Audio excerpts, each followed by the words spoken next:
Hi, I'm Barbara McRae, and this is Littleton Common. Today we're going to visit with Bill Vales.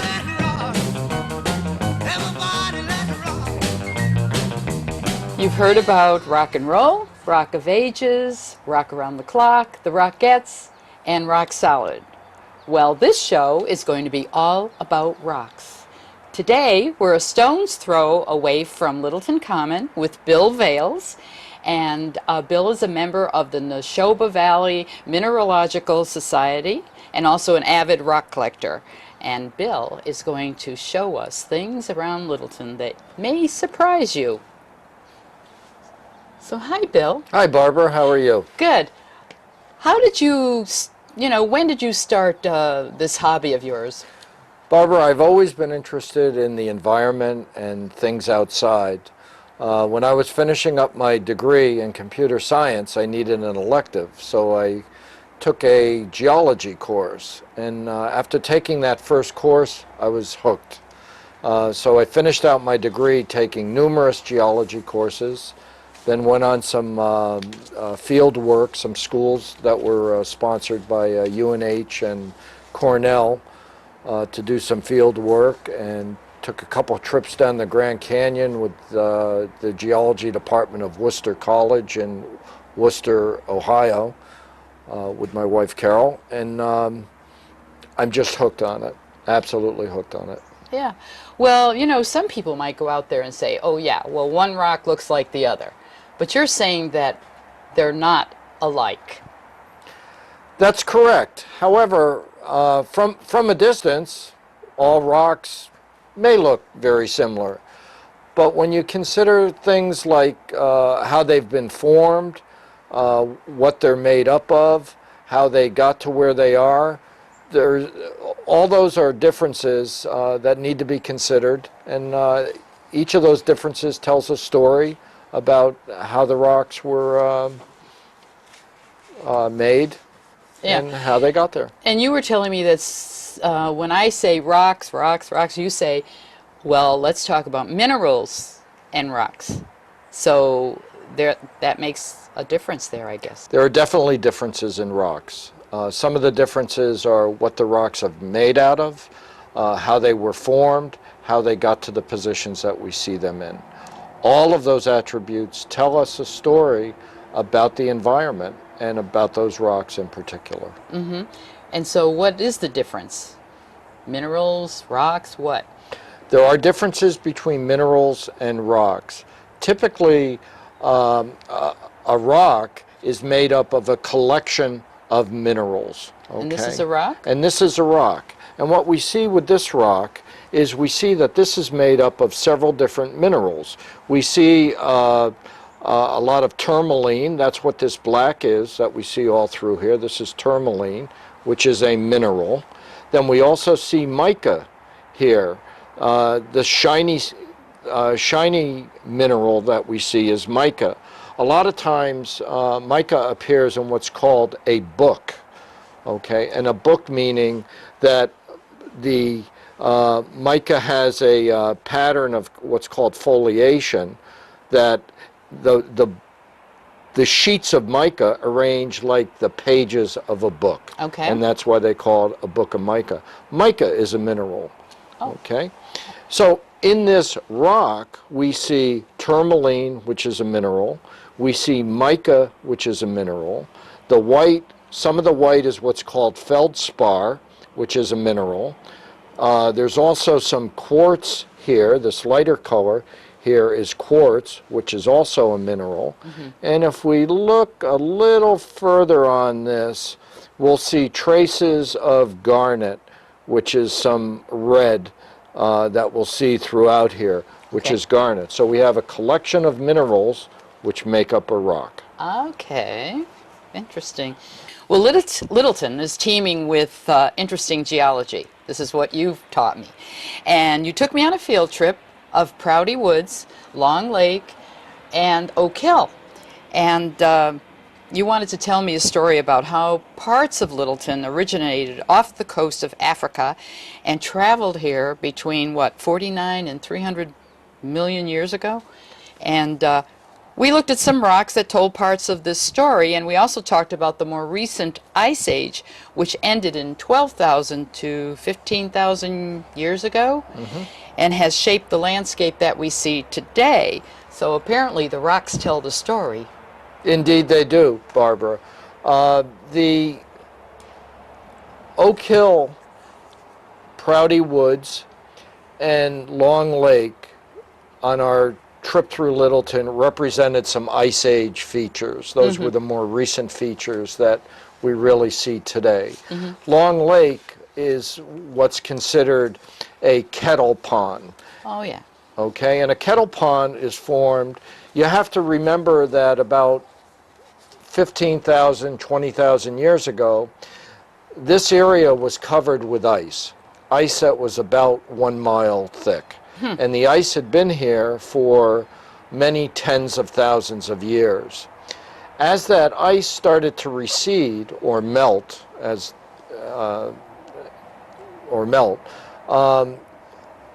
pieces of ice drop off the glacier because as it's melting, the ice becomes incompetent and starts breaking apart. When some of these large pieces of ice break off, they make depressions in the ground. Some of these depressions are called kettle holes. If the kettle hole fills with water because the large piece of ice has interrupted the aquifer, you'll get what's called a kettle pond. Oh, okay. Or a kettle lake. So that's kind of interesting about Long Lake. I mean, you know, you look at it, it's Long Lake. It's been here. But to think that it was started that way, that's truly fascinating. So, and then I liked our little trip through Oak Hill, and you showed me many boulders there that you gave me some information about. When we started walking through Oak Hill, we went into what's called Tophet's Chasm. And our walk started through a beautiful stand of hemlock, if you remember. And we came upon a couple large boulders, and there was nothing higher than us around there, but yet we saw these large boulders there. Those boulders are known as glacial erratics. And when the ice was here, you have to consider this ice is carrying all this rock and grit and stuff that it's picked up as the ice is advancing forward. And when I say advancing forward, I mean the ice is coming from the north going to the south. Okay, because it would form in the coldest spot, progressing to the warmer spot. When the ice starts to melt, it starts moving back towards the north, and it starts dropping all the stuff that it picked up.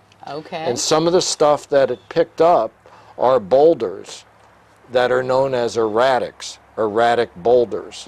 So it drops these boulders as it backs up, and they basically dot our landscape, particularly in New England, with glacial erratics and other landforms too, such as the kettle pond, kettle holes. So when we go to Oak Hill from now on and we look at these boulders, we have to realize how old they truly are, aren't they? Indeed, indeed.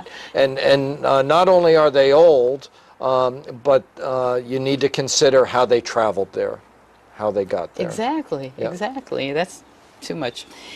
Well, the recent earthquake that we had here in Littleton, it makes us aware that we're living on a fault, and that's just in case you don't know this. We are living on a fault, and you reminded me that we are on the Clinton-Newberry fault, and that it's between, these numbers are unreal, 370 to 450 million years old. Plus or minus. Yeah. Gosh. It actually runs from eastern Connecticut to Newbury, Mass. And again, can you believe we're sitting here in Littleton? We always think it's, now we're thinking it's 300 years old. But think about the geology around us and how old that truly is. I mean, I doubt we'll be around to celebrate a 370 million year here, but at least 300 years. So, yeah, tell us a little bit about, you know, that. Okay. What happened was, approximately, as you say, 370 to 400 50. million years ago, the continents were in a different position than they are today. And the continents at that time were arranged such that Africa and South America were grouped together approximately on the South Pole. And to the west of Africa were a number of what's called terrains, which are pieces of land. And through what's called plate tectonics, which is the moving of the continents and land masses, Littleton was actually located off of Western Africa in one of these terrains. So we have Africa down here, if you will, and we have what we think of as North America up here. So Littleton is down here where Africa is. And over time, millions and millions of years, these terrains start shifting, moving, and eventually these terrains, they're banging into one another, and eventually these terrains dock against North America. So here we have North America, which didn't include all of Massachusetts. And then all of a sudden, here comes the piece with Littleton. Then here comes the piece with Boston. Then here comes the piece with Cape Cod. And as these terrains docked up against one another, the positions where they dock, there's a fault. And one of the faults that of note is the Clinton-Newberry fault, which, as you said, runs from eastern Connecticut up to Newberry, Massachusetts. Yeah, thank you, because, we say faults. I'm sitting here thinking, oh yeah, that makes sense. Now I know what a fault is. And I don't know, I guess I just thought they appeared because they felt like it or something. I don't know. I wasn't putting it together with what you had to say there. So anyway, let's see. Okay. Now, recently I went to Nova Scotia to visit a friend. Great place. And, of course, went to the beach and picked up rocks. And I just thought I'd show you a couple to see what you had to say about my find. But here is one. This is really interesting, Barbara. This is a fossil. This is called a calamite, okay, which all through Nova Scotia, about 500 million years ago, there were very dense forests, not just through Nova Scotia, but all through what we consider North America and other parts of the world. And these forests are known as the coal period. Okay. Okay. Also known as the Carboniferous period. Okay. Geology is great if you like terminology, because you got all this terminology that you can use. And what happened in Nova Scotia, all this vegetation grew. And part of the vegetation were these tree-like objects known as calamites. And these were long trees of varying size. And this is actually a section of a calamite tree trunk, if you will.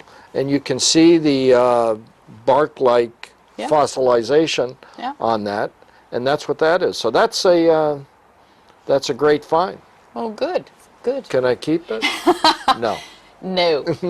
Actually, I'm going to give it to my grandson and let him take it to school for show and tell. That's a great thing to do. And then this is just one more that I picked up, and I just happened to like the look of it. And actually, I wasn't thinking about going to Nova Scotia and picking up rocks.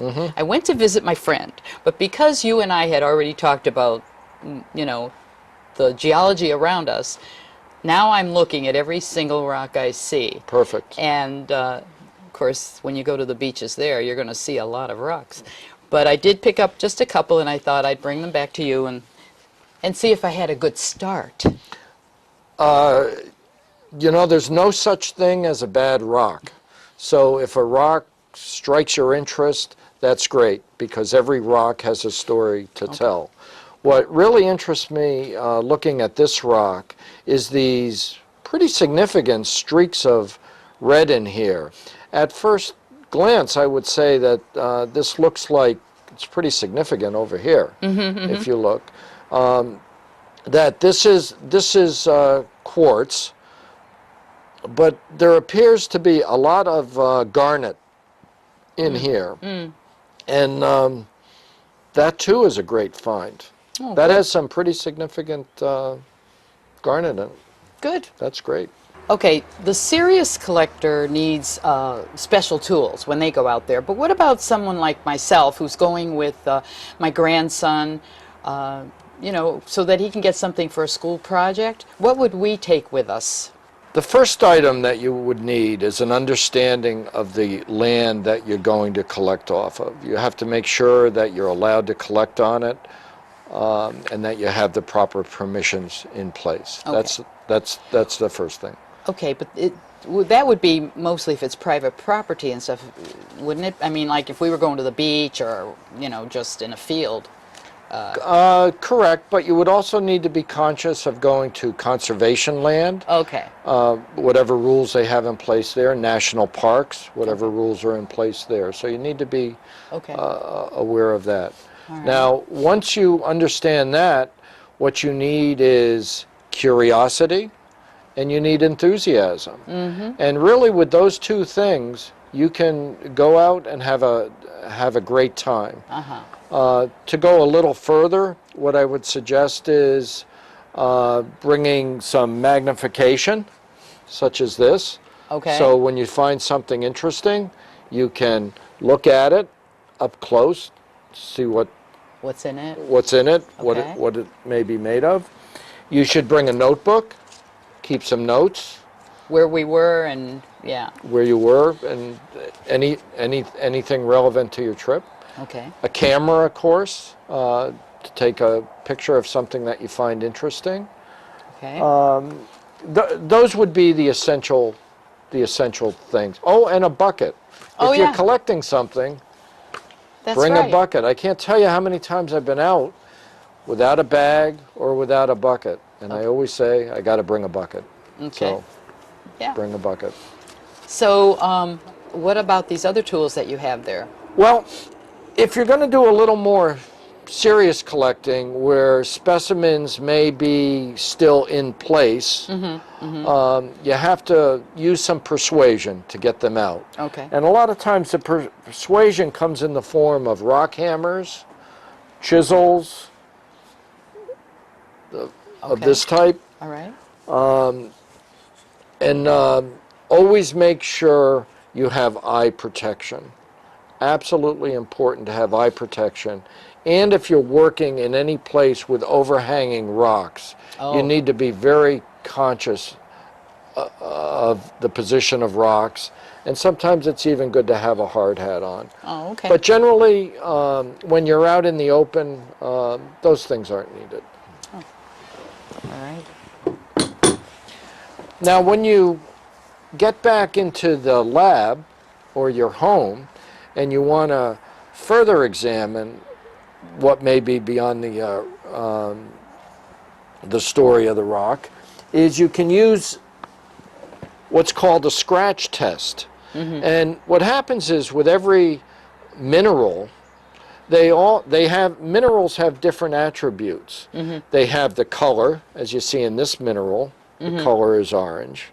And the mineral also has a certain shape. If you look at this perfectly formed mineral, you can see that it has that shape. And this shape, by the way, is mimicking how the atoms of this mineral are lined up.